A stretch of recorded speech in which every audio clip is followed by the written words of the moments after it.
आप देखिए बीआरएस के लोगों ने कालेश्वरम घोटाला करके किसानों से करोड़ रुपए लूटे। लूटे कि नहीं लूटे? लूटे कि नहीं लूटे? ये कालेश्वर लिफ्ट इरिगेशन सिंचाई योजना केसीआर परिवार का एटीएम है, ATM. Kaleshwaram has become an ATM for KCR. The original project was of 36,000 crores. Now the project is 1,20,000 crores. And the water has reached only his farmhouse and to none others.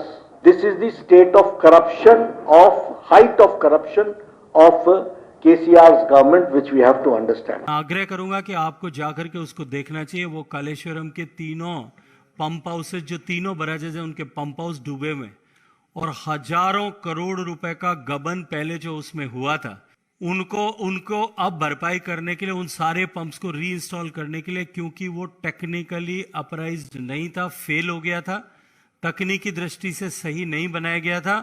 पहले हजारों करोड़ का भ्रष्टाचार हुआ, अब उसको वापस डूबने के बाद में वापस रिपेयर करने में फिर हजारों करोड़ रुपए का भ्रष्टाचार होगा, ऐसा सबको दिखाई दे रहा है। బీఆర్ఎస్ ప్రభుత్వ హయాంలో జరిగినటువంటి అతిపెద్ద స్కామ్ ఈ యొక్క కాళేశ్వరం ప్రాజెక్టు. దీనిపైన సిబిఐ దర్యాప్తుకు అంగీకారమా లేదా, కేంద్రానికి ఉత్తరం రాస్తారా లేదా, దోషులను శిక్ష పడాలని కోరుకుంటున్నారా లేదా, ఈ రోజు నేను సవాల్ చేస్తా ఉన్నాను బీజేపీ స్టేట్ ప్రెసిడెంట్ గా.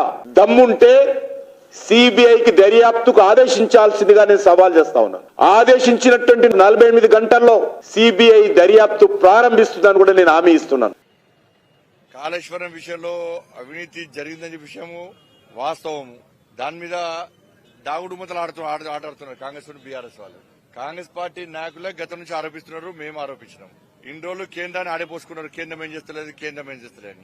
సిబిఐ ఎంక్వైరీకి కోరమంటే గత ప్రభుత్వం ఏమో సిబిఐ రావద్దనే కోరుకునేది ఆమె, ఆ గవర్నమెంట్. ఇప్పుడు ఈ కాంగ్రెస్ పార్టీ ప్రభుత్వం వచ్చిన తర్వాత కూడా సిబిఐకి విచారణకు మీరు సహకరించండి, మీరు కోరండి అని చెప్తే కూడా ఈ ప్రభుత్వం కోరడానికి వెనుక ముందవుతున్నది.